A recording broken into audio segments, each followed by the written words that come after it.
तो guys, welcome back to the YouTube channel B R Vriddhi. और आज के 75 हार्ड डे चैलेंज का आज फोर्थ डे है। और आज हम डिस्कस करने वाले हैं सबसे मस्त और सबसे best book about financial education. जो फाइनेंशियल एजुकेशन से रिलेटेड आप जो बुक पढ़ सकते हो best is rich dad poor dad.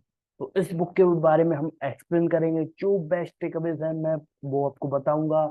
और डिटेल में अगर आपको इस बुक के बारे में पढ़ना हो तो आपको लिंक डिस्क्रिप्शन मिल जाएगी बुक बाय करने के लिए।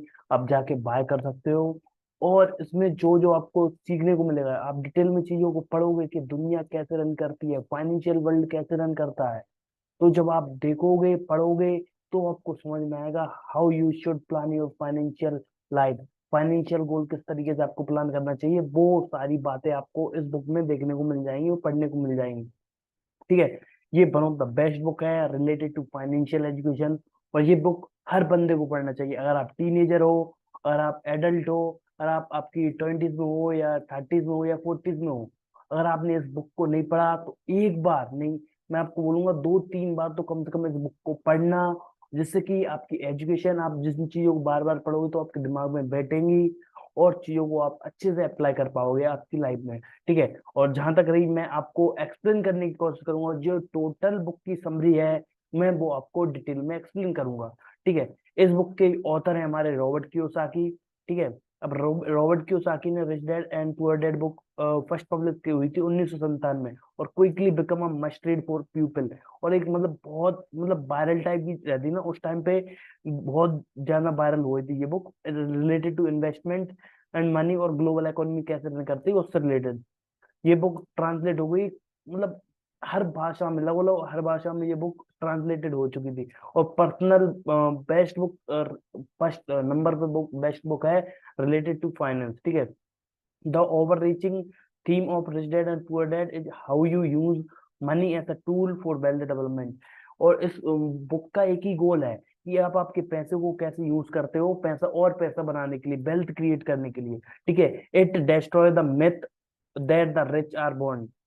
देखो, ये एक मिथ खराब डिस्ट्रॉय करती है कि मतलब जो एक मन गढ़ंत रहती है कि लोग सोचते हैं कि अमीर पैदा होते हैं, अमीर बना भी जा सकता है, वो ये मेंटेलिटी देती है आपको। एक्सप्लेन भाई योर पर्सनल रेसिडेंस में not really be an asset, describe the real difference between an asset and the liability and much more. तो ये सारी चीजें इसके बारे में बात की है। ठीक है। की टेकअवेज जो मैंने सीखे हैं इस बुक से वो भी मैं आपको बताऊंगा। ठीक है। तो इसमें हम क्या क्या डिस्कवर करने वाले हैं मैं आपको बता देता हूँ।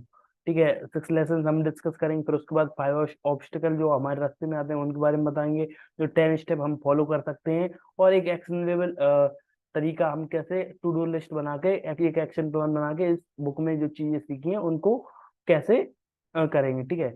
अब हम बात करने वाले हैं chapter wise rich dad poor dad की समरी। ठीक है। Rich dad poor dad contain 10 chapter contain रहते हैं। ठीक है, plus the introduction. But much of the book is focused on the first 6 part.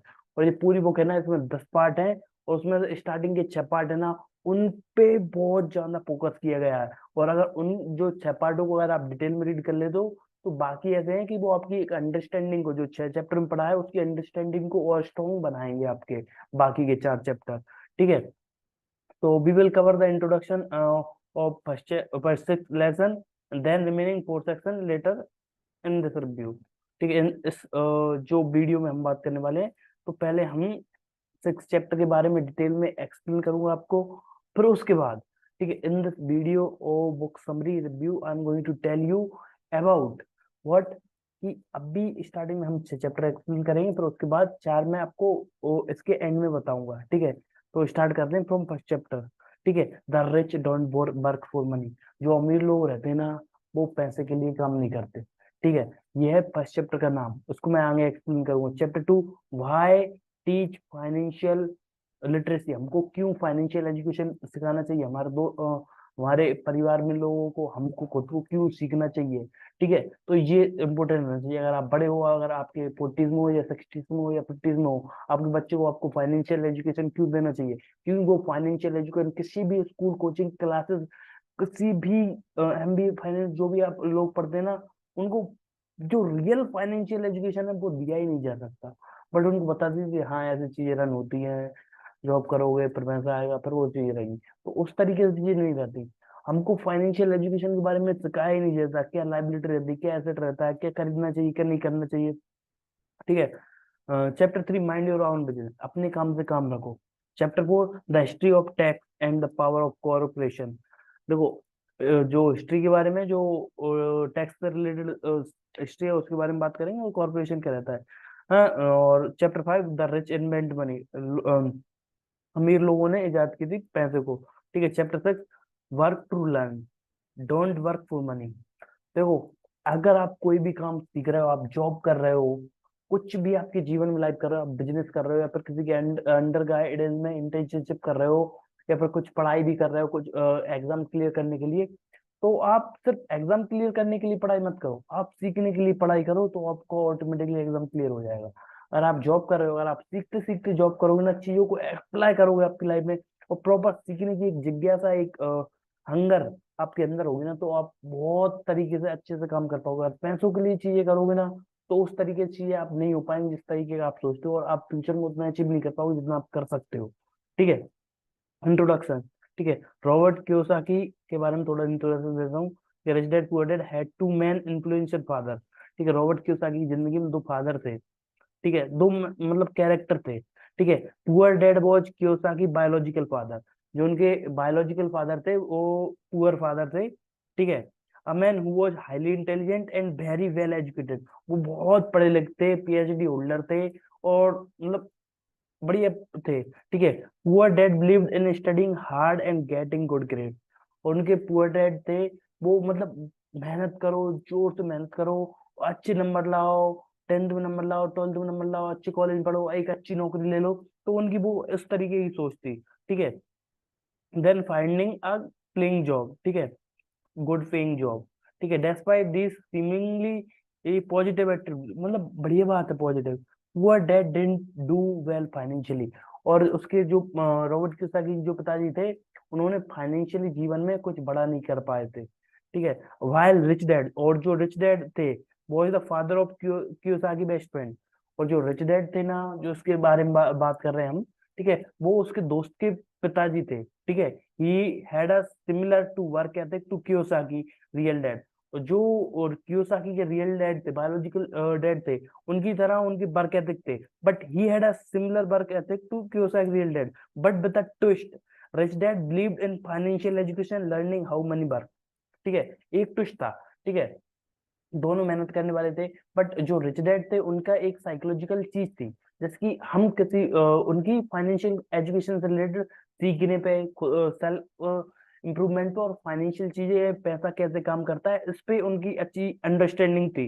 ठीक है। How to make money work for you. और उनका सबसे क्लियर था कि पैसे को कैसे काम पे लगाएं वो और पैसा बनाए। तो उनका ये था। ठीक है। Although he was an 8th grade drop out, और बाकी में वो 8वीं क्लास में ड्रॉप आउट ले लिया था उन्होंने, या 8वीं फेल कह सकते हो। ठीक है। Rich dad eventually become a millionaire by putting the power of money to work for him. ठीक है। और जो रिच डैड थे, उसके दोस्त के उसके बेस्ट फ्रेंड के पिताजी थे, वो अमीर कैसे बन गए, उन्होंने अपने पैसे को काम पे लगाया, पैसे ने पैसा बनाया, पैसे ने पैसा बनाया, और इस तरीके से वो मिलियनर बन गए थे। ठीक है। तो इस बुक में हम ये सारी चीज देखेंगे कि रिच डैड की तरह हम कैसे काम कर सकते हैं। This book is written by Robert Kiyosaki. ठीक है। About how rich dad went out about making money. हाँ। ठीक है। और द और उनकी क्या क्या गलती थी। ठीक है। That poor dad made. Okay. The first 6 chapter मैंने आपको बता ही दिया। ठीक है। अब चैप्टर 1 से स्टार्ट करते हैं। ठीक है। चैप्टर 1 है हमारा, चैप्टर 1 है the rich don't work for money, जो मैंने आपको बताया। ओपन्स इन ऑप्शन टाइम, मतलब कभी कभी लोग समझते हैं, मैं इसको गलत तरीके से ले लेते हैं, इस चैप्टर के टाइटल गलत ले लेते हैं, and mistakenly believe that it means the rich don't work. देखो, in fact the complete opposite is true. ठीक है। अब देखो, the rich don't work for money. ठीक है। अब इसका लोग क्या मतलब निकाल लेते हैं, ज्यादातर लोग, मतलब जो प्रॉपर तरीके से, या तो उनकी इंग्लिश वीक रहती है, या फिर और किसी कारण से, ठीक है, वो क्या मतलब निकाल लेते हैं कि अमीर लोग काम नहीं करते। बट उल्टा है इसके, अमीर लोग काम करते हैं, प्रॉपर काम करते हैं। ठीक है। और वो क्यों काम करते हैं मैं आपको बताता हूँ। और ज्यादातर लोग सोचते हैं अरे अमीर काम ही नहीं करता, अरे अमीर काम करते हैं, ठीक है। तो ऐसा लोग मानने लगते हैं, ठीक है। तो instead of reading the chapter title as the rich don't work for money, what Kiyosaki means to say that is the rich don't work for money, not that by putting emphasis on the word money, this section takes an entirely different meaning। देखो, the rich don't work, और उस तरीके से आप करोगे ना तो उस तरीके से चीज अपोजिट चली जाएंगी, ठीक है। वो पैसों के लिए काम नहीं करते, पैसा उनके लिए काम करता है, ठीक है। The truth is majority rich people do work very hard, जो अमीर लोग रहते हैं बहुत हार्ड वर्क करते हैं, but they go about differently than most people, ज्यादा लोग रहते हैं उन तरीके से डिफरेंट तरीके से करते हैं। The rich people and people who want to become rich work and learn every day how to put money to work for them. जो अमीर लोग, अमीर बनना चाहते हैं लोग, और जो अमीर हैं वो एक चीज को सीख जाते हैं कि अपने पैसे को कैसे काम पे लगाया जाए कि जो और ज्यादा पैसा बना के दे, ठीक है। The poor and middle class work for money, the rich have money work for them. और जो पुअर और मिडिल क्लास फैमिली रहती है ना, वो क्या करती है, वो पैसों के लिए काम करती हैं, जॉब करती हैं, ठीक है। प्रॉपर बहुत सारी चीजें रहती हैं, वो पैसों के लिए काम करते हैं, मजदूरी करते हैं लोग, ठीक है। और पुअर जो गरीब लोग रहते हैं ना, वो सिर्फ पैसों के लिए काम करते हैं, और बल्कि जो अमीर लोग रहते हैं वो पैसों पे काम पे लगाते हैं, और पैसा उनके लिए काम करता है। तो ये डिफरेंस है इस फर्स्ट चैप्टर का, ठीक है। अब chapter 2, why teach financial literacy. अब फाइनेंशियल एजुकेशन क्यों इंपॉर्टेंट है। The second chapter of the rich dad poor dad explain the difference between an asset and liability, ठीक है। Chapter 2 era drive from town, हाँ, ठीक है। An asset is something that, देखो अब मैं आपको, मेरे को अच्छे से पता है, मैं आपको एक बार प्रॉपरली बता देता हूँ, ठीक है। देखो, लायबिलिटी और एसेट में मैं आपको सिंपल सा फर्क बता देता हूँ। एसेट वो चीज होती है जिसकी, एसेट अगर आपने कोई एसेट बाय किया, ठीक है, और एसेट वो चीज रहती है जो आपके जेब में पैसा ला रही है, और लाइबिलिटी वो रहती है जो आपके जेब से पैसा लेके जा रही है। फॉर एग्जाम्पल, ठीक है, अगर आप एक कार लेते हो 20 लाख की, 15 लाख की, 10 लाख की, जो भी आपने ले ली, आपके पास 10 लाख रुपए हैं और आपने एक कार ले ली, ठीक है। अब, ठीक है, आप उस कार को, मैं आपको बताऊंगा दो तीन आइडिया, आपको एक पर्सपेक्टिव दे देता हूँ कि एसेट कैसे वर्क करते हैं और लाइबिलिटी कैसे वर्क करती है, ठीक है। अब आपने 10 लाख की कार ले ली, अब वो आपकी एक एसेट है या लाइबिलिटी। अब मैं आपको बताता हूँ, अब वो आपकी लाइबिलिटी है। क्यों? आपके जेब में जितना भी पैसा था वो चला गया, ठीक है। अब कार चलती है पेट्रोल पे, कार की लगती है सर्विस, कार में जो भी रिपेयरिंग का काम रहता है वो रहता है, ठीक है। कुछ, कभी कुछ गड़बड़ हुई, कभी कुछ गड़बड़ हुई, तो ये सारी चीजें हैं, ये लाइबिलिटी है जो आपकी जेब से पैसा लेके जा रही है। और जो आप एक भी बार बाय करके आ रहे हो या फिर ईएमआई में बाय कर रहे हो, आपने 5 लाख दे दी और बाकी ईएमआई पे दे रहे हो, हर महीने आप दे रहे हो ईएमआई पे, ठीक है। तो उस तरीके से वो आपकी जेब से पैसा खींच रही है, तो वो एक लाइबिलिटी है, ठीक है। अब वहीं पे हम बात कर लेते हैं, अगर आप आपके पास जैसे कि अपन ने 10-15 लाख की ली थी, ठीक है। अब 15 लाख में आप सेकंड काम भी कर सकते हो, ठीक है। जैसे कि अगर आप एक बिजनेस रन करना चाहो, एक अपन आइडिया अपन देखते हैं, अब अगर पार्टनरशिप में ही आप कर सकते हो, आप दो जने इकट्ठे होते हो और एक टैक्सी बिजनेस रन करते हो, ठीक है। ओला उबर जो भी करना हो आपको, ठीक है, तो उसको आप सेटअप कर सकते हो, ठीक। 15 लाख की आपने, मैं एक आइडिया बता रहा हूँ, आप अगर आप अप्लाई करना चाहो कर सकते हो, बट और मैं एक आपको पर्सपेक्टिव दे रहा हूँ, ऐसा भी हो सकता है और आप उसको इन्वेस्ट करते हो, या तो आप कोई प्रॉपर्टी खरीद लो और उसको रेंट पे लगा दो, ठीक है। सेकंड, 15 लाख की आप 1.5-1.5 लाख की अल्टो वगैरह खरीद लो गाड़ी, और उनको ओला उबेर पे लगा दो, ठीक है, और लोगों को हायर करके, ठीक है। 1.5 लाख की गाड़ी आई, 1.5 लाख के हिसाब से 10 गाड़ी कितने हुआ है, 15 लाख रुपए हुआ है, ठीक है। और 15 नहीं, 25 की अपन ले ली थी, एक काम करते हैं 30 लाख की ले लेते हैं। 20 गाड़ी आ गई, 20 गाड़ी अपन नहीं लेते, अपन उनको में से ले लेते हैं, 15 गाड़ी ले ली अपन ने, और बाकी जो था आपने लोगों को पेइंग, लोगों को जॉब पे जॉब पे रखने के लिए और बाकी चीजों करने के लिए पैसा लगा दिया, ठीक है, आपकी एक कंपनी सेटअप करने के लिए पार्टनरशिप में, ठीक है। अब जो आपने ये काम किया, ठीक है, तो अब ये पार्टनरशिप में हो गया आपका, ठीक है। तो आपका एक ये बिजनेस स्टार्ट हो गया, ठीक है, एक ये काम कर सकते हो, ठीक है। सेकंड, अब जो आपने जो बिजनेस सेटअप कर दिया, अब ये जो आपने 15 लाख रुपए इन्वेस्ट किए, जो हर महीने आपको पैसे आते रहेंगे।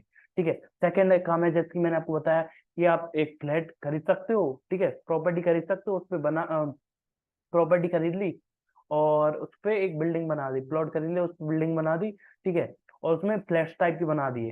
किसी शहर में रहते हो आप, तो आपके शहर में बना लिया। ठीक है, अगर वहाँ पे इम्पोर्टेंट है और लोग रहते हैं, पढ़ने के लिए आते हैं या फिर कुछ भी रहते हो, जॉब वगैरह आप अगर अच्छा है, तो अब आप अपने वो बिल्डिंग बना दी और उसमें 4-5 फ्लैट बना दिए। ठीक है, और 15-30 लाख अगर पार्टनरशिप में कर रहे हो, पार्टनरशिप में, और आप और होम लोन लेके भी आप वो चीज कर सकते हो।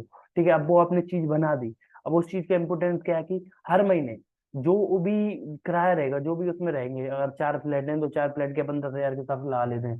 जान नहीं, 10,000 मिनिमम इतना तो चलता है। 1 BHK 2 BHK तो 15,000 20,000 ले लो, और फर्निश करके देते हो तो 20,000 भी आप चार्ज कर सकते हो। अपन 10 ही लेके चलते हैं। ठीक है, 40,000 रुपये आएंगे आपके। 4-10 हजार के हिसाब से, चार 4 फ्लैट है तो 40,000 रुपये आएंगे। ठीक है, तो उस तरीके से आप उस तरीके से बार करते हो तो 15 लाख में प्लॉट आ जाएगा, बट घर बनाने में होम लोन लेकर आप उस तरीके से चीजें कर सकते हो। ठीक है, तो आपका वो एक एसेट बन गया। ठीक है, अब जो आपका उससे पैसा आ रहा है, किससे? जो फ्लैट बन गया। ठीक है, अब किराए पे लग गया, तो अब उससे जो पैसा आ रहा है उसका आपका होम होम लोन भी चुक जाएगा।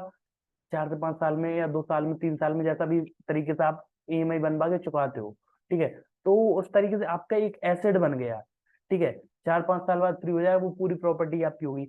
प्लॉट की वैल्यू, घर बन गया, उसकी वैल्यू, और जो पैसे आ रहे हैं वो भी हुआ है। ये एसेट रहता है। ठीक है, एसेट और लाइबिलिटी में ये डिफरेंस है। ठीक है, देखो, आपका काम 15,000 के फोन पे भी चल सकता है, और आपके पास मान के चलिए 2 लाख रुपए है। ठीक है, एक और लाइबिलिटी का एग्जांपल देता हूँ। और आजकल लोग ट्रेंड के चक्कर में, मैंने ऐसे ऐसे इन्फ्लुएंसर को देखा है, उनके 1-1 1.5 1.5 लाख फॉलोअर है, मान के चलिए। ठीक है, बहुत सारे लोग हैं, कुछ 1 मिलियन भी रहते हैं। ठीक है, अब उन पे ले दे के उन्होंने बड़ी मुश्किल से कुछ स्पॉन्सरशिप करके 1,000, 2-2, 5-5, 10-10 हजार रुपए में ऐड कर करके पूरे साल में 1.5 लाख रुपए की सेविंग कराई, और बाकी उनकी लाइफस्टाइल मेंटेन करने में लग जाती है। और वो अब वो क्या करते हैं कि 1.5 लाख का आईफोन ले आए। ठीक है, तो अब 1.5 लाख का आईफोन ले आए, 2 लाख का आईफोन ले आए, तो वो उनकी लाइबिलिटी हो गई। ठीक है, और वहीं पे, ठीक है, और वो 20-30 हजार रुपए के फोन से भी काम चला सकते, वीडियो बनानी प्रॉपर तरीके से बन जाएगी। ठीक है, तो वो भी वहां पे रहता है। एक नॉर्मल आदमी, एक आजकल टीनेजर सिर्फ शौक के लिए, लोगों को बताने के लिए आईफोन लाता है, ना कि उसका यूज करने के लिए। यूज करने के लिए भी आईफोन बहुत बढ़िया है। देखो, वीडियो एडिटिंग, वीडियो रिकॉर्डिंग के लिए बहुत बढ़िया है, अगर आप प्रॉपर कंटेंट प्रोड्यूस कर रहे हो उस आईफोन से। और मैं तो आईफोन की जगह मैं आपको बोलूंगा S23 अल्ट्रा ले आओ, सबसे बेस्ट चीज है, वो बढ़िया रहेगा। बट भाग पे अगर आप सिर्फ लोगों को बताने के लिए आईफोन ला रहे हो ना, तो वो एक आपकी लाइबिलिटी है, और उस मानसिकता से आप उस तरीके से चीज नहीं कर पाओगे। वहीं पे अगर आप 20-30 हजार रुपए का दूसरा फोन ला रहे हो, और 1-1.5 लाख रुपए आप एक छोटा सा बिजनेस स्टार्ट करते हो, कैफे स्टार्ट कर सकते हो आप। छोटे बिजनेस बता रहा हूँ, एक रेस्टोरेंट स्टार्ट कर सकते हो। ठीक है, एक अगर आपके पास गाड़ी है तो एक फूड ट्रक बनवा सकते हो। तो वो चीजें उस तरीके से आप रन करोगे ना, तो उस तरीके से चीजें होंगी और आप पैसे भी कमाओगे, और एक बिजनेस आइडिया लेके चलोगे। ठीक है, या फिर लॉन्ग टर्म शेयर में इन्वेस्ट कर सकते हो, लॉन्ग टर्म में। ठीक है, तो और शेयर मार्केट में भी आप चीज सीख सकते हो। ठीक है, प्रॉपर तरीके से ट्रेडिंग करोगे तो वहां पे, तो अगर आप ऐसे ही उठकर ट्रेडिंग करना चालू कर दोगे, तो मैं जो 1.5 लाख का है ना, वो भी सारा पैसा बर्बाद है, उससे अच्छा तो आईफोन ले आना। ठीक है, बट वहां पे बिना ट्रेडिंग के, समझे नहीं, म्यूचुअल फंड में SIP करना चालू कर सकते हो। बाकी जो बना पैसा उसको इन्वेस्ट करना चालू करो ना। आपके पास एक 2-4-5 लाख रुपए है, और आप उसको पूरा खर्च कर दोगे, तो फिर ऐसे काम नहीं चलेगा। ठीक है, तो मैंने आपको एसेट और लाइबिलिटी के बारे में डिटेल में समझा दिया है। ठीक है, अब अब आता है chapter 3, mind your own business, अपने काम से काम रखो। ठीक है, ये क्या रहता है? These are two key message in this chapter, ये 2 चैप्टर हैं इस चैप्टर में। First, pay off your debts and start investing in income producing asset as soon as possible. ठीक है, देखो, अब आप पे जो कर्जा है, ठीक है, जिस कर्जे पे ब्याज लग रहा है, उस कर्जे को पहले निपटाओ। ठीक है, अब आपने उस कर्जे को निपटा दिया, तो अब उसके बाद क्या करना है कि अब सेकंड थिंग हमको करनी है कि हमको उन चीजों पे पैसे इन्वेस्ट करना है जो हमको क्या पैसा बना के देंगी। एसेट्स में इन्वेस्ट करना है जो हमको पैसा बना के देंगे, आपकी जेब में पैसा ला के देंगे। हम उनको उन चीजों पे पैसा इन्वेस्ट करना है, ना कि उन चीजों पे, लाइबिलिटीज पे। ठीक है, और सेकंड थिंग है कि next, stay financially healthy by spending your time instead of your paycheck and investing as much as your money as possible in assets. Second point, ठीक है। तो पे चेक टू पे चेक रहना ठीक है। अगर आप जॉब करते हो, 40-50 हजार रुपए की जॉब करते हो, 20 हजार रुपए की जॉब करते हो, जो भी जॉब करते हो, बड़ी बात है आप जॉब करते हो। बट अब यहाँ पे जो पॉइंट आने वाला है ना, उसको थोड़ा डीपली समझना, ठीक है। अगर जॉब कर रहे हो 40-50 हजार रुपए की, और अगर आप पे चेक टू पे चेक कर रहे हो ना, 40 हजार आते हैं, महीने में खर्च कर देते हो और निपट जाते हो, पर अगले महीने चेक आने का इंतजार कर देते हो, वो ठीक है, ठीक है। अब आपको करना क्या है कि अगर आपके पास सेविंग है, उसको एसेट बनाने पे फोकस करो, उसको इन्वेस्ट लगाओ, पैसे को इन्वेस्ट करो जो पैसा कमा के दे, ठीक है। सबसे पहले ये काम करो, ठीक है। अब 40 हजार कमा रहे हो तो 10 हजार रुपये बचाने चालू करो, और एक बार अगर बड़ा अमाउंट हो जाए, लाख 1.5 लाख, तो उसको एसेट्स में बनाना चालू करो। या फिर आप कहते हैं म्यूचुअल फंड में एसआईपी करना भी चालू कर सकते हो, अगर आप इतना बड़ा नहीं सोच सकते तो। आप थोड़ा सा एक हर मंथली 5-10 हजार की एसआईपी कर दिया करो। और ध्यान ना कर पाओ तो अगर आपकी 20 हजार की सैलरी है तो 1,000-2,000 रुपए की एसआईपी करते जाओ हर मंथ। और बाकी आपके पास पैसा हो, घर वालों से ले रहे हो या एक्स्ट्रा ले रहे हो, और कहीं से भी पैसा आ रहा है आपके पास, ध्यान रहे तो उसको एसेट एसेट बनाने पे फोकस करो, ठीक है। Kiyosaki notes in this chapter that rich dad, poor dad, नहीं rich dad, poor dad, that the most confuse their profession with their business। देखो, ज्यादातर लोग क्या करते क्या है कि प्रोफेशन को बिजनेस से कंफ्यूज कर देते हैं, ठीक है। In other word, they spend their entire life working in somebody else business and making other people rich.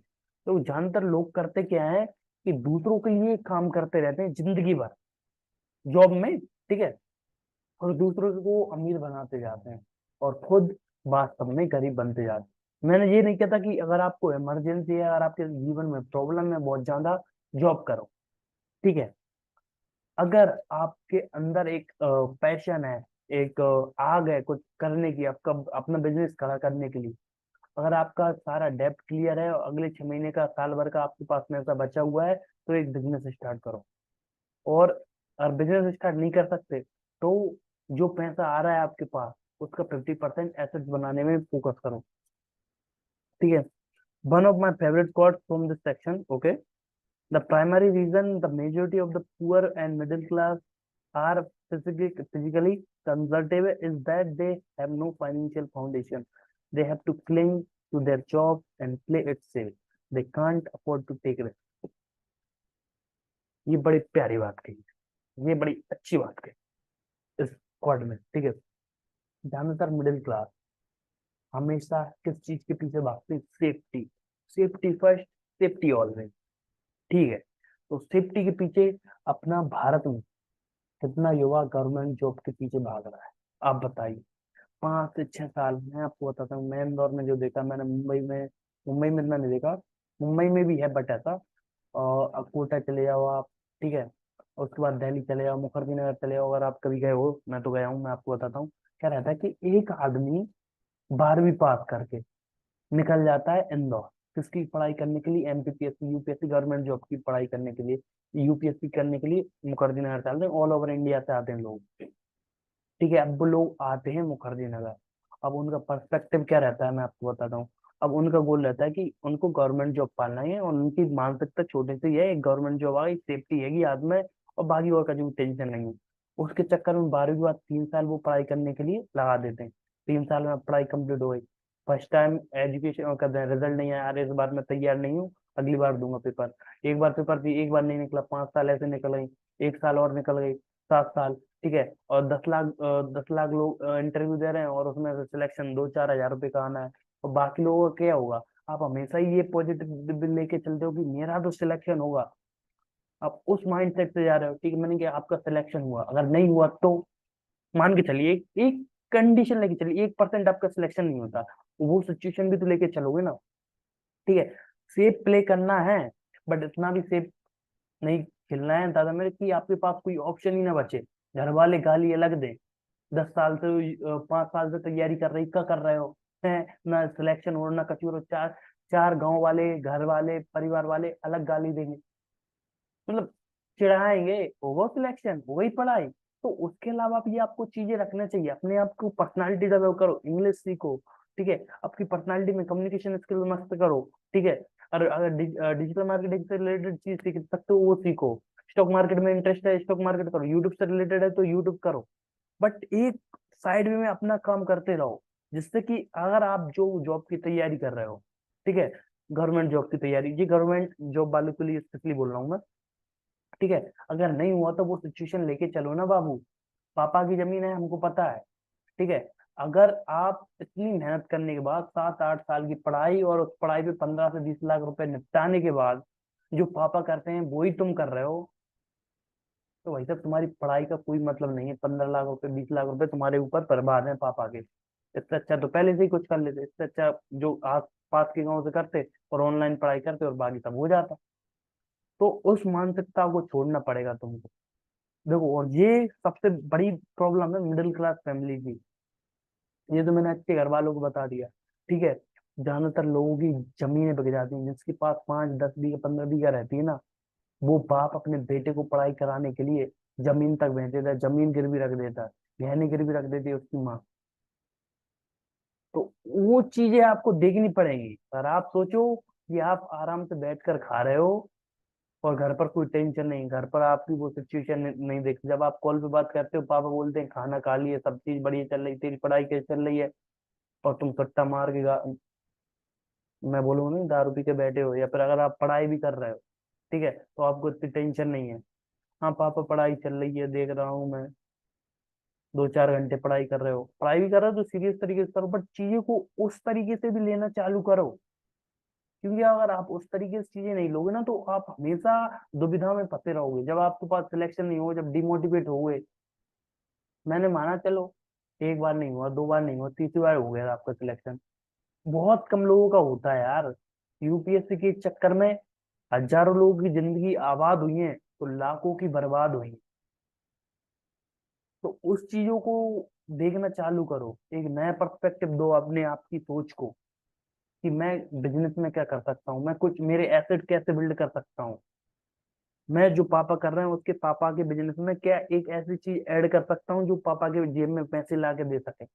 पापा को ऐसा कुछ करके दे सकता हूँ क्या मेरे मेरे टाइम पे, मेरे तरीके से मैं मेहनत करके पापा से कुछ पैसे लेके मैं कुछ ऐसा बना के दे सकता हूँ जो पापा को मंथली बेसिस पे कुछ अमाउंट उनकी जेब में ऐड कर पाए। तो वो चीज देखो, मैं पापा की कैसे हेल्प कर सकता हूँ। ठीक है, गवर्नमेंट जॉब कर रहे हो, बढ़िया है, तैयारी कर रहे हो, कोई बात नहीं। बट उसके साथ साथ उस तरीके से चीजें लेना चालू करो, फाइनेंशियल एजुकेट करो। अगर आप आपको फाइनेंशियली एजुकेट नहीं करोगे ना, तो आपकी जीवन, आप मिडिल क्लास में पैदा हुए थे, अगर आप गरीब पुअर क्लास में पैदा हुए थे, तो आप पुअर ही रह जाओगे। अगर आपको गरीब ही रह जाओगे आप, अगर आप अपने आप को फाइनेंशियली एजुकेट नहीं करोगे, तो गरीब रह जाओगे। जहाँ पे थे वहीं पे रह जाओगे, जिस गाँव में पैदा हुए थे वहीं पे मर जाओगे।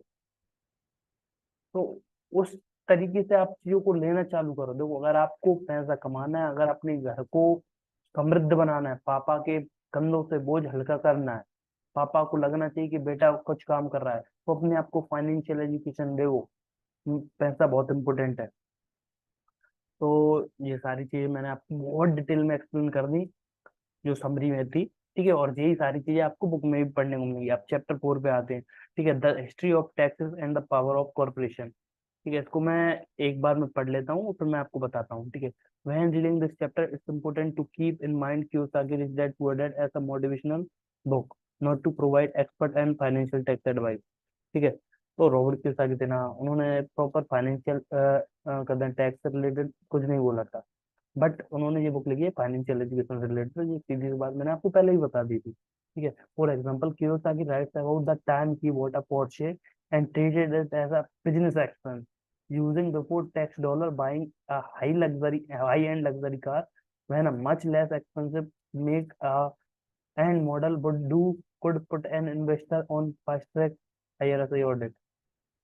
समझ गए? पोर्चे खरीदी थी लोग इन्वेस्टर्स को बताने के लिए, ठीक है। और वहीं वो एक नॉर्मल लग्जरी कार भी खरीद सकते थे कम पैसों में, ठीक है। But putting a Porsche aside, the point made in this chapter discuss how to play the investment game start. The rich understand the power of company structure and tax code and use every code legal means they can minimize their tax burden. ठीक है, compare how business owner and investor with corporation S C, S corp, LLC, ये US की कंपनियां हैं। Most people pay tax. देखो, इसको मैं simple तरीके से बताता हूँ। अगर आप कोई बिजनेस रन कर रहे हो ना, अगर आप हाई एंड चीजें खरीद रहे हो ना, उन पे टैक्स कैसे बचा सकते हो, तो उसके बारे में बताया गया है। मैं कोई प्रॉपर तरीके से मैं आपको बता नहीं सकता, बट आप कुछ चीजें को डोनेट कर सकते हो। ठीक है, एक चैरिटी स्टार्ट करके काम करना चालू कर सकते हो, उसमें आपने इन्वेस्ट कर दिया। ठीक है, या फिर आप उन चीजों को जैसे अपने इंडिया में चलता है, क्या चलता है कि अगर कोई वुमेन के नेम पे बिजनेस है तो उस पर टैक्स कम लगता है। ठीक है, और बहुत सारी चीजें वो मैं आपको बाद में बताता हूँ। बट यही है कि मेनली अपन को टैक्स बचाना है, आपको नॉर्मल लोगों की तरह नहीं रहता। बिजनेस ओनर बता कॉर्पोरेट स्ट्रक्चर। देखो, एक बिजनेस ओनर रहता है, वो उसका स्ट्रक्चर क्या रहता है, अब जो मैं बताने वाला हूँ बहुत इंपॉर्टेंट है, जो अभी ऊपर भी बताया गया था उसको मैं और अच्छे से एक्सप्लेन कर देता हूँ। ठीक है, एक बिजनेस ओनर रहता है, कमाता है, खर्च करता है, पैसे भरता है। बिजनेस ओनर एम्प्लॉय क्या करता है, पैसा कमाता है। ठीक है, पैसा कमाता है। ठीक है, और जो सैलरी आई उसकी, सैलरी के बाद पहले, उसकी सैलरी आने से पहले ही टैक्स कट जाएंगे, और फिर उसके बाद खर्च करता है। तो बिजनेस ओनर और उसमें क्या डिफरेंस है अपने, बिजनेस ओनर और उसमें क्या डिफरेंस है अपने एम्प्लॉय में, कि जो बिजनेस ओनर है पहले पैसे कमाता है, एम्प्लॉय भी अपना पैसे कमाता है, बट बिजनेस ओनर है ना पहले खर्च करता है। ठीक है, बट एक एम्प्लॉय है, उसकी सैलरी आने से पहले ही टैक्स कट जाता है।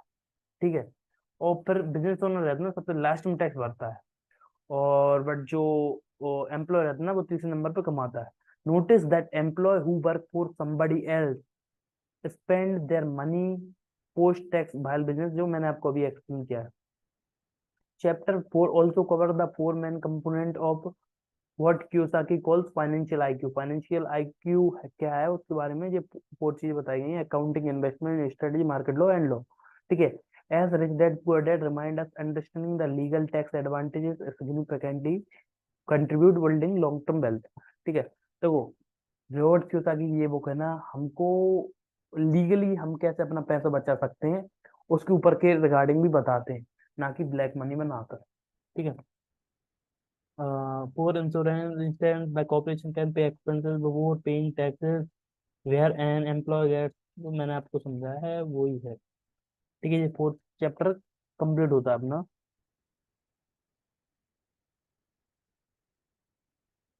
देखो, बिजनेस ओनर रहते हैं ना, कंट्रोल हर चीज करते हैं, ऑन नथिंग करते हैं।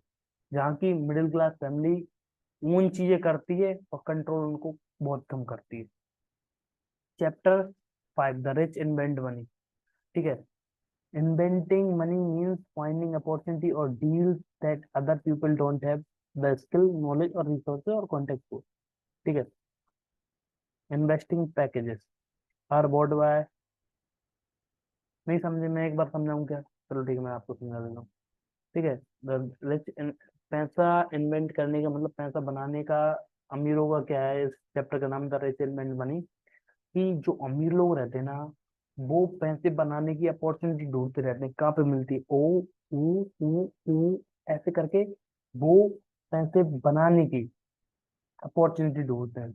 भाई, जो मिडिल क्लास फैमिली रहती है, वो वो फैमिली की, वो उनकी प्रॉब्लम नहीं है, वो मानसिकता ही ऐसी रहती है, उनके आसपास में लोग वैसे रहते हैं। ठीक है, वो उस तरीके से सोचते हैं कि घर में ये कम है, पहले ये लाएंगे, फिर उसके बाद ये लेंगे, फिर उसके बाद ले लेंगे। वो सारी चीजें उस तरीके से चलती हैं। इन्वेस्टमेंट, पड़ोसी ने ले ली कार 10 लाख की, अपन 15 लाख की लाएंगे। वे अपने रिश्तेदार ने ले ली 20 लाख की कार, अपनी जय कार है अपन जाएगी एक और कार लाएंगे। तो उस तरीके का होड़ा उड़ी नहीं करना अपन को। ठीक है, investment package means are bought by the people who entrust their money to a developer to our fund manager. This is the way the most people invest, such as buying shares of an वो मैंने आपको पहले बता दिया था, first point में मैंने clear कर दिया था इसको। किस पैसे को दूसरी शेयर्स वगैरह इन्वेस्टमेंट म्यूचुअल फंड में इन्वेस्ट करना। Professional investor, look after their own investment, research the market, find deal that makes sense, then hire professional to manage the oversight. Professional investor about जो प्रोफेशनल इन्वेस्टर रहते हैं पहले खुद opportunity जो live market में जाके देखते हैं, या तो अगर शेयर मार्केट से रिलेटेड है तो शेयर मार्केट से रिलेटेड पहले खुद खुद पूरी रिसर्च कर सकते हैं जितनी कर सकते हैं। वो पूरी रिसर्च कर ली, जितना फंड अमाउंट करना है, एक प्रोफेशनल लोग बंदे को हायर करेंगे और फिर उसको पकड़ा देंगे, ठीक है। और ये तीन चीजें कॉमन रहती हैं एक प्रोफेशनल इन्वेस्टर में। फर्स्ट, जो भी जिसके साथ आप पैसा इन्वेस्ट कर रहे हो, identify opportunity that the other people have not found. पहली, या तो जिस बंदे के साथ आप काम कर रहे हो, जिस बंदे को आप आपका पैसा इन्वेस्ट करने के लिए दे रहे हो ना, तो उस बंदे के अंदर गट्स रहना चाहिए, इतनी उसकी मानसिकता रहना चाहिए, थॉट रहना चाहिए, उसकी माइंडसेट रहना चाहिए कि वो अपॉर्चुनिटी फाइंड कर पा रहा है जो लोग फाइंड अपॉर्चुनिटी नहीं कर पा रहे हैं आपके पैसों को इन्वेस्ट करने के लिए। Second, raise fund for investment, ठीक है। जो बंदा आपके लिए काम कर रहा है या फिर आप खुद काम कर रहे हो फर्स्ट प्रोसेस में, तो आपको भी ये नहीं आना चाहिए कि आप कैसे फंड रेज कर सकते हो, पैसे कैसे फंड एक पैसा एकत्रित कर सकते हो आपकी इन्वेस्टमेंट्स के लिए, ठीक है। Work with other intelligent people, ऐसा नहीं कि जो आपका ट्रेडर है, जो आपका पैसे मैनेज कर रहा है, ऐसा नहीं है कि सिर्फ खुद ही अकेले माइंड सेट लगा रहा है, उसकी मानसिकता से रिलेटेड काम कर रहा है और वो दूसरे लोगों से कनेक्ट ही नहीं कर रहा। और ज्यादातर लोग अपना पैसा ऐसे ही कमा देते हैं। मैं आपको बताता हूँ, डॉक्टर, ये डार्क रियलिटी बताता हूँ, डॉक्टर, इंजीनियर, ठीक है, कोई भी पैसे बड़े पैसे वाला, ट्रेडिशनल पैसे वाला, कोई बड़ी शॉप है, कोई बिजनेस ऑनर करता है, ये पैसा कैसे बर्बाद करते हैं। कोई कॉल है, हेलो सर, हाँ मैं स्टॉक मार्केट इन्वेस्टमेंट कराता हूँ, ओके, हम इतना रिटर्न निकाल के दे देंगे, आप करो। वो बोलते हैं बिल्कुल करें। और यहीं पे ट्विस्ट टर्न होता है, वो एक दो बार प्रॉफिट देख लेते हैं और उनको फॉर्म देते हैं, 10 लाख रुपए उनकी कॉल पर ट्रेड करना चालू कर देते हैं। उनका काम है जो आपको ट्रेड करा रहे हैं प्रॉपर तरीके से, आप उनसे नहीं कॉल पे आपने बात की, वो उनका काम है आपको निचोड़ना, जितना पैसा निकाल सकते। 5 लाख पे ट्रेड कराना, और प्रॉफिट हो गया 1.5 2 लाख हो गया, उसमें से लाख रुपए डलवाए, 50,000 रुपए डलवा के वो पैसे डलवाए उन्होंने, ठीक है। फिर उसके बाद वो अगले दिन आपको काम कराएंगे, अगले दिन प्रॉफिट हो गया, आपने उनको डाल दी। अगले फिर एक दिन ऐसा आएगा कि आपके जो 5 लाख इन्वेस्टमेंट है जीरो हुआ है। सर एवरेज करिए, एवरेज करिए, एवरेज करिए। जो स्टॉक मार्केट से रिलेटेड जानते हैं उनके लिए मैंने ये बात बता दी, बहुत डीप है, अंदर की बात है, मैंने आपको बता दी, ठीक है। तो उस तरीके से उन लोगों के साथ काम नहीं करना, ठीक है। तो here is the one of my favorite thoughts from this chapter. Some people argue that they are not real estate bargains where they are, but there are prime opportunities everywhere that are overlooked. Most of the देखो, real estate से related बहुत सारी opportunity होती है अगर आप उस तरीके से सोचना चालू करोगे, ठीक है। बहुत बहुत से टाइम ऐसी अपॉर्चुनिटी रहती है, अगर आप रियल एस्टेट में आपने काम किया हो, ठीक है। मैंने एक एक महीने ही काम किया था रियल एस्टेट में, मैं आपको बताता हूँ। जब मैं नया नया इंदौर में आया था, तो रियल एस्टेट से रिलेटेड एक मेरे साथ अपॉर्चुनिटी आई थी। देखो, मैं काम कर रहा था, मैं प्रॉपर काम नहीं किया था, मैं ब्रोकर्स के साथ काम करता था, ठीक है। एक ब्रोकर था, उसको मैंने बता दी कि ये क्लाइंट ला के दे दिए, ये इतना है, वो मेरा कट आउट करके मेरे को दे देता है, ठीक है। तो मैंने एक यूट्यूब पे, इंस्टाग्राम पे पेज बनाया था और उसको रन किया, तो उसके बढ़िया व्यू वगैरह आ रहे थे जब नई नई रील्स इंट्रोड्यूस हुई थी, ठीक है। तो मैंने प्रॉपर्टी फंड जानना चालू किया, तो एक ऐसी प्रॉपर्टी आई थी मेरे हाथ में कि जो रियल वैल्यू थी उस प्रॉपर्टी की, आसपास की प्रॉपर्टी के रिगार्डिंग, वो थी 1.5 करोड़, सिर्फ प्लॉट के, सिर्फ प्लॉट के, ठीक है। बट जो प्लॉट था ना, वो मतलब उसमें कचरा था, बहुत ज्यादा कचरा था, मतलब गंदगी बहुत ज्यादा, गटर टाइप की। और ये अपनी प्रॉपर्टी थी, ये राजेंद्र नगर साइड, ठीक है। तो वहां पे ये प्रॉपर्टी थी। तो वो मैंने देखा, तो वो अपॉर्चुनिटी इतनी तगड़ी थी, आसपास के फ्लैट की कीमत क्या चल रही, 1 करोड़ 1.5 करोड़, और वही same same flat, same plot 60 lakh में मिल रहा था। और वो अपॉर्चुनिटी, ऐसी अपॉर्चुनिटी आपके जीवन में बहुत कम मिलती है, ढूंढना पड़ता है। 100 प्रॉपर्टीज देखोगे तब मुश्किल से एक प्रॉपर्टी ऐसी आपके हाथ में लगेगी, या तो खंडर टाइप में हुई, क्या ऐसी हुई, उसका रेनोवेशन करके प्रॉपर तरीके से काम करके और आप उस पर बिल्डिंग बनाते हो ना, वो 50 लाख की वो है, ठीक है, 60 लाख की प्रॉपर्टी आपने एक बार क्लीन कराया, उसकी रियल वैल्यू हुई 1.5 करोड़ की, 1 करोड़ की मान के चलते हैं, तो आपने डबल पैसा कर लिया ही हो, ठीक है। और आप उस पर बिल्डिंग बना के सेल करोगे तो उसकी प्रॉपर्टी और ज्यादा हो जाएगी। तो ऐसी चीजें कम करते हैं रियल एस्टेट में। तो chapter 6, work to learn, don't work for money.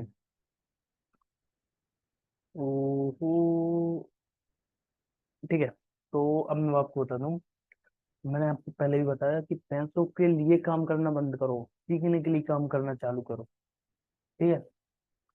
Poor dad was intelligent, गरीब जो उसके पिता थे बायोलॉजिकल फादर रॉबर्ट कियोसाकी के, वो बहुत इंटेलिजेंट थे, एजुकेटेड थे, वर्क फॉर मनी, बट वो पैसों के लिए काम करते हैं, क्योंकि उनको जॉब सिक्योरिटी चाहिए थी, जॉब सेफ्टी चाहिए थी, meant everything to him. But rich dad जो थे, वो एक मिलियनर थे, पैसों को काम पर लगा के, बाय वर्किंग टू लर्न, सीखने के लिए, काम करने के लिए, ठीक है। As Kiyosaki write, I recommend to young people to seek work for what they will learn more than what they will earn। देखो, आप कोई भी स्टार्टिंग में जॉब कर रहे हो, इंटर्नशिप कर रहे हो, आप इसलिए काम मत करो कि आपको 15,000 दिए जा रहे हैं, 20,000 दिए जा रहे हैं, 25,000 दिए जा रहे हैं, 30,000 रुपये दे रहे हैं।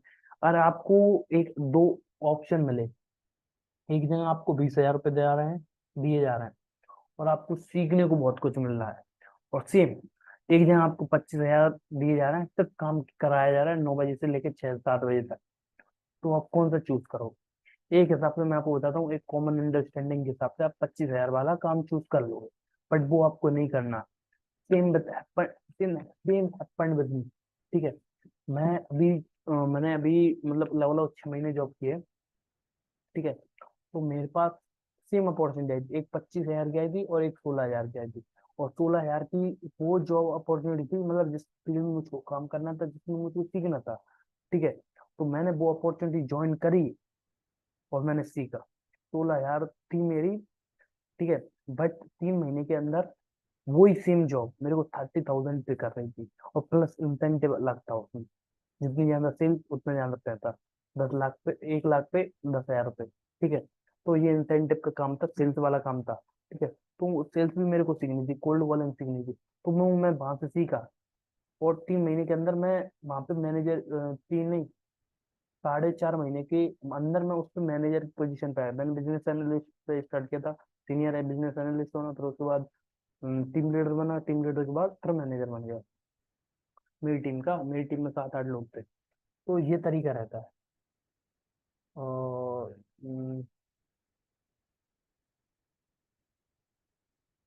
ठीक है, जो आपको 3 चीजें और सीखनी पड़ेंगी चैप्टर 6 में, आप बुक के अंदर सीखना, वो मैं आपको ऊपर ऊपर समझा देता हूँ कैसा क्या रहता है।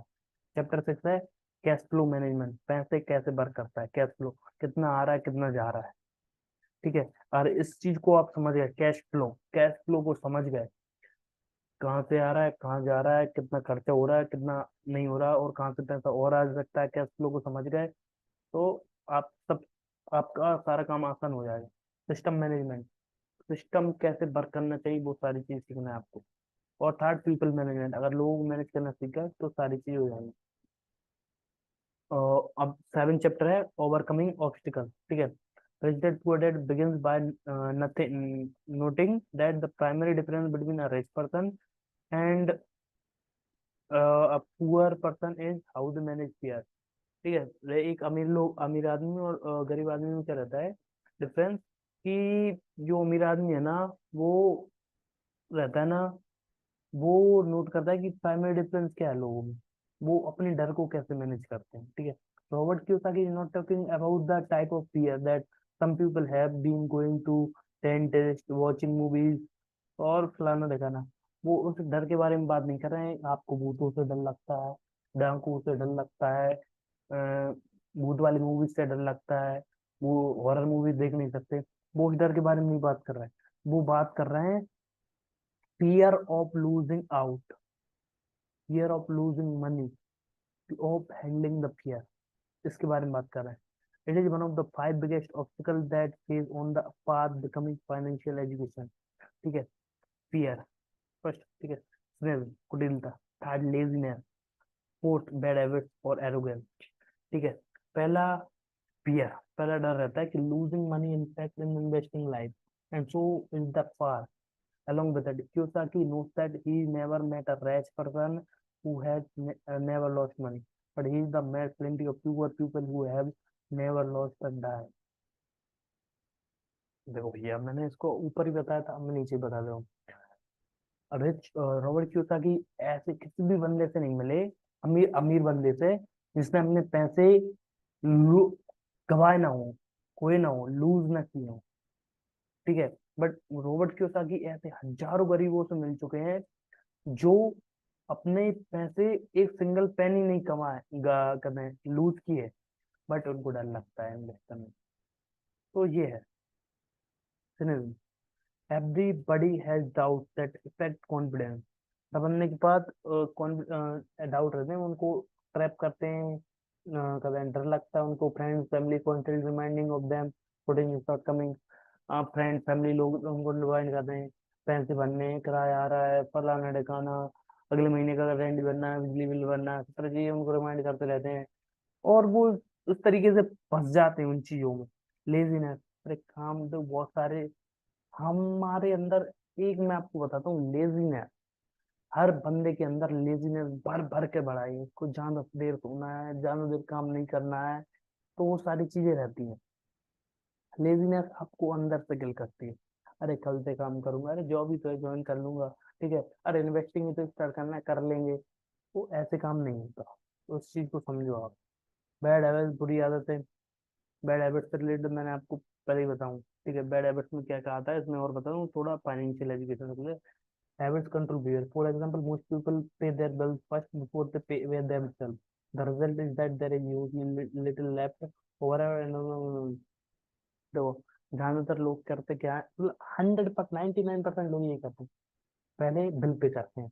हर किसी सिटी में रहते हैं, घर पे रहते हैं, कहीं पे भी आए, जॉब से जॉब कर रहे हैं, पहले घर का रेंट, फिर उसके बाद बिजली का रेंट, फिर ईएमआई, फिर उसके बाद एक और ईएमआई, और फिर उसके बाद जो भी सारा सौदा सामान सट्टा लाना है, खाने पीने का, वो ले आए। और फिर उसके बाद ऐसे करते करते उनके एंड में जो 20 30 40 हजार रुपये सैलरी आई है उनकी, ऐसे निपट जाती, 50 हजार रुपये निपट गई। तो इस तरीके से वो करते हैं ना, तो उनके पास एक भी पैसा नहीं बचा, बचता सिंगल पेनी। और वो खुद पे इन्वेस्ट, खुद को, खुद के ऊपर, खुद की नॉलेज के ऊपर, खुद के पर्सनल ग्रोथ पे एक भी रुपए इन्वेस्ट नहीं कर पाते। तो ये बताया। तो रॉबर्ट कियोसाकी कहते हैं कि paying yourself first even if you don't have money to pay other make you financially stronger mentally and physically. देखो आपकी, देखो आपके पास, आपके साथ कैसा होता है कि आपके पास पैसा नहीं बचता खुद को पे करने के बाद, मतलब आपके पास पैसा नहीं बचता, आप सारे बिल्स पे करते हो, उसके बाद आपके पास पैसा नहीं बचता आपको खुद की लर्निंग पे इन्वेस्ट करने के लिए, पर्सनल ग्रोथ पे, ठीक है, और एसेट्स में इन्वेस्ट करने के लिए या फिर कुछ स्कीम। तो उसके लिए आपको सबसे पहले क्या करना है कि एक अमाउंट डिसाइड कर लो कि आप खुद की लर्निंग पे हर मंथ कितना खर्च करने वाले हो, हर मंथ आप कितना पैसा बचाने वाले हो आपकी लॉन्ग टर्म ग्रोथ के लिए, लॉन्ग टर्म एसेट्स के लिए, बिल्ड करने के लिए। पहले वो अमाउंट वो सेविंग अकाउंट में डाल दो, आपके पास दो अकाउंट है तो, और नहीं है तो एक अलग से अकाउंट खुलवा लो, उसमें डालना चालू करो, वो पैसे को बचाना चालू करो। ठीक है, अब तो पैसे को बचाना चालू करोगे या फिर इन्वेस्ट करना म्यूचुअल फंड में, एसआईपी करना चालू कर दो। ठीक है, वो एसआईपी करी, फिर उसके बाद बाकी सारे काम करने हैं आपको बिलवा के। ठीक है, when you develop the habit of paying yourself first you become motivated by the fear of being able to pay creditors, in turn you begin looking for the terms of income investment। तो आप खुद को पे करना चालू करोगे तो आप इन्वेस्टमेंट अपॉर्चुनिटीज देखना चालू करोगे। ठीक है, एरोगेंस, एरोगेंस के बारे में और बता देता हूँ। Investor know what makes them money, but it's the thing they don't know, and don't know they don't invest. देखो भाई साहब, अब मैं आपको बहुत अच्छे से, ये बहुत बढ़िया पॉइंट है एरोगेंस, ना समझना। ठीक है, अब जो अमीर लोग रहते हैं ना, जो वो चीज जानते हैं, जिनको उनकी अच्छी नॉलेज है या फिर उनको जो काम उनके लिए कर रहा है उसको अच्छी खासी नॉलेज है, तो ही वो काम करते हैं। और खुद को नॉलेज है तभी उस चीज में पैसे डालते हैं, इन्वेस्ट करते हैं। और उनको नॉलेज नहीं है तो वो नहीं करते। ठीक है भाई, एक जो आम आदमी रहता है, मिडिल क्लास फैमिली का बंदा रहता है, अभी उसने किसी से आइडिया सुना रेस्टोरेंट खोलने का, कैफे बहुत चल रहे हैं भाई साहब, रेस्टोरेंट भी बहुत चल रहे हैं, खाने का फूड फूड बिजनेस बहुत तगड़ा चल रहा है, खोल लो आपका बहुत तगड़ा चलेगा। उसने बहुत ज्यादा मोटिवेट हो गया, किसी दोस्त का चल रहा है, तो उसने वो सारी चीजें सुनकर अपना कैफे चालू कर दिया, रेस्टोरेंट चालू कर दिया, आगे पीछे की नहीं सोची उसने। उसने बिजनेस स्टार्ट तो कर दिया, ठीक, पर आपको उसको 2-3 महीने बाद पता चलता है मेरे को ये काम आता ही नहीं, प्रॉपर तरीके से ही नहीं रहा, बिजनेस चल ही नहीं रहा। तो उन्होंने बिना सोचे समझे स्टार्ट कर दिया। तो इसका मतलब क्या रहता है कि वो पैसे गवा देते हैं। मिडिल क्लास फैमिली इसी तरीके से बिजनेस में फेल होती है, ज्यादातर 90% लोग क्यों फेल होते हैं, क्योंकि उनको नॉलेज नहीं होती और काम स्टार्ट कर देते हैं। भाई जो अमीर लोग रहते हैं ना, उनको नॉलेज होती है तभी वो इन्वेस्ट करते हैं, नहीं नहीं करते। चैप्टर 8 विच डेड पुअर डेल डेड।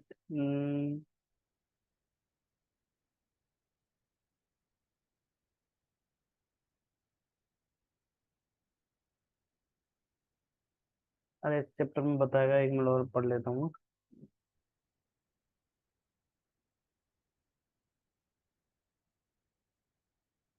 देखो, इस चीज में एक बहुत बड़ी प्यारी चैप्टर बताई बताई गई है कि जो है कि लोगों का पैसा रहता है ना, अपॉर्चुनिटी उनके पास हर जगह रहती है, बट वो उनको अपॉर्चुनिटी को फाइंड नहीं कर पाते और उनमें इन्वेस्ट नहीं कर पाते। ठीक, 5 चीज मैं आपको बताता हूँ। Have a deep emotional reason for purpose for doing what you do, combination of what you don't don't want. तो पहले आपको ये क्लियर करो आप क्या चाहते हो क्या नहीं चाहते हो, किसमें इन्वेस्ट करना चाहते हो क्या नहीं करना चाहते हो।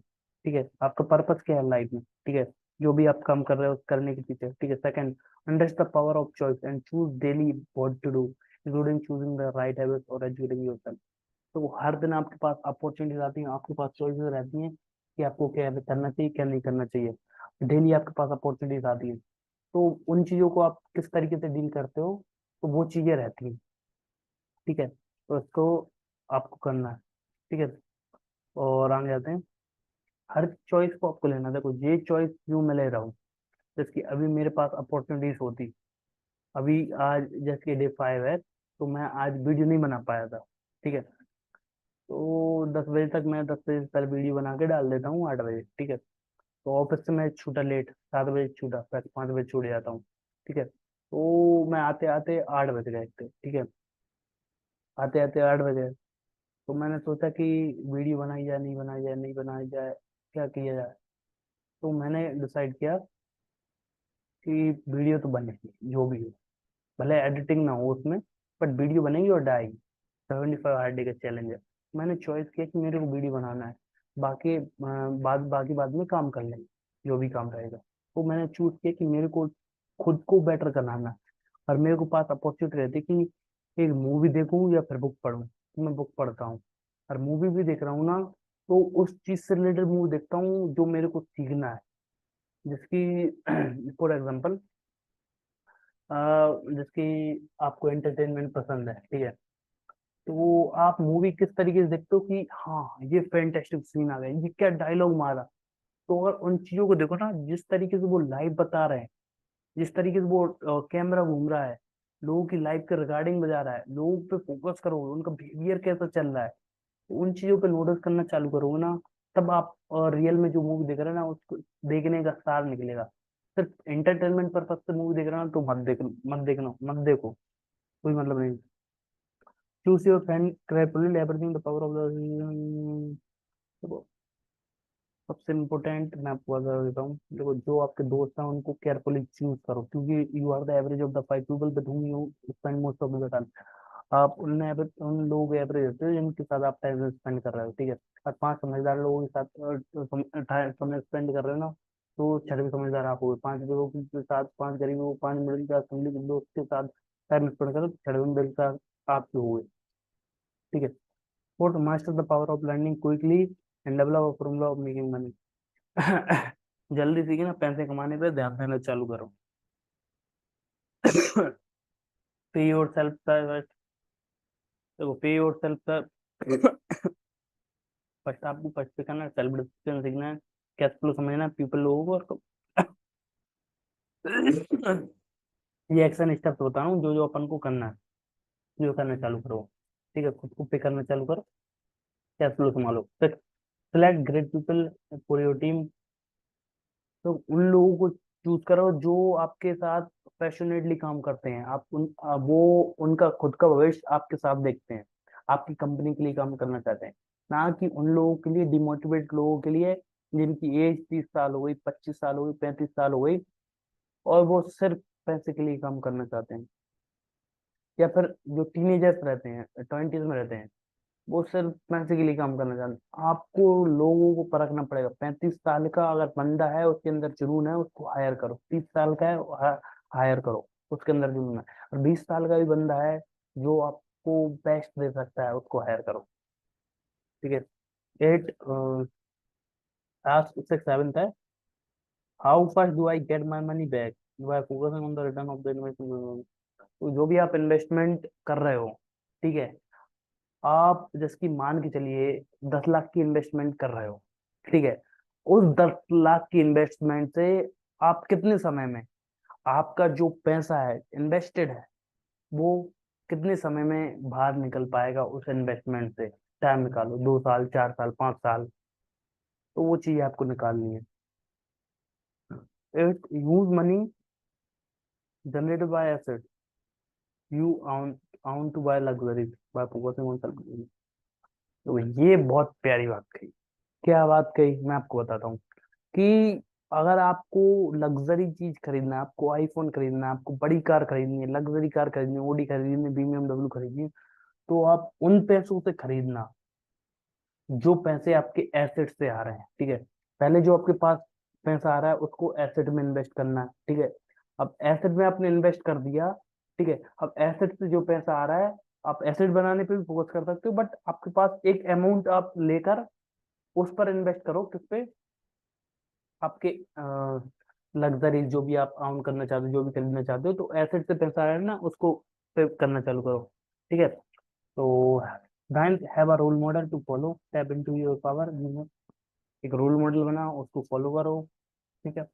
10th, realise that if you want something you need to give something first. देखो, अगर आप कुछ चाहते हो तो आपको पहले देना पड़ेगा। ठीक है। इस बुक को पढ़ने के क्या क्या फायदे हैं और क्या क्या नुकसान है, वो और बता देता हूँ। ठीक है। Strength, provide a contrarian view that is different common knowledge on the most of तो 90% लोगों की जो फाइनेंशियल एजुकेशन है, क्लियर कट नहीं, उनसे डिफरेंट माइंडसेट आपको सीखने को मिलता है इस किताब में। Second, focus on turning income you earn into asset to produce even more income. ठीक है। जो भी आपके पैसे आते हैं, सैलरी आती है, उसको आप कैसे एसेट बनाने पे फोकस कर सकते हो, उससे रिलेटेड सीखने को मिलता है आपको। Third, encourage control spending and expenses. आपके पैसों को कंट्रोल करना सीखोगे आप इसमें कि कैसे एक्स्ट्रा बेर फालतू के खर्चे कम करें और उसको इन्वेस्ट करना चालू करें। ठीक है। Explain by investors should focus on real estate and other other asset type. बस तो रियल एस्टेट पे क्यों फोकस करना चाहिए लोगों को, उस पर भी बताया गया। Emphasise the power of thought and continual learning. लगातार सीखने पे भी फोकस किया है। Talks about action in just by thinking about it. ठीक है। तो ये चीजों के बारे में बताया गया है। अब इस बुक की कमजोरी क्या क्या है? Success example in the book are unique है, क्योंकि की बुक में बहुत अच्छे सक्सेस एग्जाम्पल है, बट बहुत हार्ड है इम्प्लीकेट करने के लिए, क्योंकि जब उन्होंने ये बुक लिखी थी ना, तब कंडीशन, मार्केट सिचुएशन अलग थी। अब जो मार्केट सिचुएशन है, इन्फ्लेशन है, वो बहुत अलग है। ये बुक 1997 में लिखी गई, जब मैं पैदा भी नहीं हुआ था। ठीक है। तो इस बात से आप पता लगा सकते हो कि उस टाइम पे कैसी सिचुएशन होंगी। यूएस में लिखी गई थी, अपने इंडिया में नहीं लिखी गई थी। तो इसमें जो चीजें बताई गई हैं, अप्लाई तो होंगी और करोगे भी आप, बट हार्ड रहेंगी, थोड़ा डिफरेंट रहेंगी। और आप प्रॉपर तरीके से इसको 3 4 5 बार इन आइडिया को जो बुक में बताएंगे उनको अप्लाई करना चाहते हो, तो पढ़ने के बाद ही आप इन्वेस्टमेंट प्रॉपर स्टार्ट कर सकते हो रियल एस्टेट में। Second, some part of the book are lack detail which may take the concept discussed more difficult to apply। अब इस बुक में है ना, बहुत छोटी छोटी डिटेल्स है ना, उन पे फोकस नहीं किया गया है, डिटेल में काम नहीं किया गया है। ऊपर ऊपर बता दिया ऐसा ऐसा होता होता है। ठीक है। तो उसका आंसर थोड़ी वीक है। Frequently dream demons be means people who are more comfortable following their hard rather than thinking for themselves. देखो, और एक और बात, ज्यादातर लोग करते क्या है कि सुनी बातों पे विश्वास कर लेते हैं। तो सेम इस बुक में भी है कि आप मोर कंफर्टेबल जब चीजों को सीखोगे, खुद से अप्लाई करोगे, तब आपको स्टार्ट करना चाहिए। ठीक है। एट, मतलब इसमें next, rich dad poor dad is a motivational book, not a book written by financial expert. ये हमारे रॉबर्ट के साथ जो होता है ना, फाइनेंशियल एक प्रॉपर कोई एक्सपर्ट नहीं जो आपको पर्सनल गाइड कर रहा है, पर्सनल कंसल्ट कर रहा है। अगर आप उनसे पर्सनल कंसल्ट करोगे ना तो बात अलग रहेगी। बट जी उन्होंने एक प्रॉपर बंदे को एक नॉलेज होनी चाहिए, बेसिक फाइनेंशियल एजुकेशन होना चाहिए, जो हर एक बंदे के लिए इम्पोर्टेंट है, वो उसमें बताया गया है। तो ये सारी आज के लिए थी। तो आज के लिए दोस्तों हमने बहुत सारी बातें करी, बहुत ज्यादा सीखा। और रिच डैड पुअर डैड को बहुत अच्छे से एक्सप्लेन किया। ये जो मैं आपको एक्सप्लेनेशन दे रहा हूँ ना, कोई भी यूट्यूब चैनल पे इतने डिटेल में एक्सप्लेन नहीं करता, और इतनी शांति तरीके से कोई नहीं बताता। तो इसलिए मैं आपको बता दूं कि मेरे चैनल को सब्सक्राइब करो, वीडियो को शेयर करो, और पूरी पूरी वीडियो देखो। ठीक है। अगर आप किसी पर्टिकुलर टॉपिक पर वीडियो चाहते हो तो मैं आपको बना के दे सकता हूँ। ठीक है। आप सबसे मिलते हैं अगली वीडियो में, तब तक के लिए अलविदा, जय हिंद, वंदे मातरम।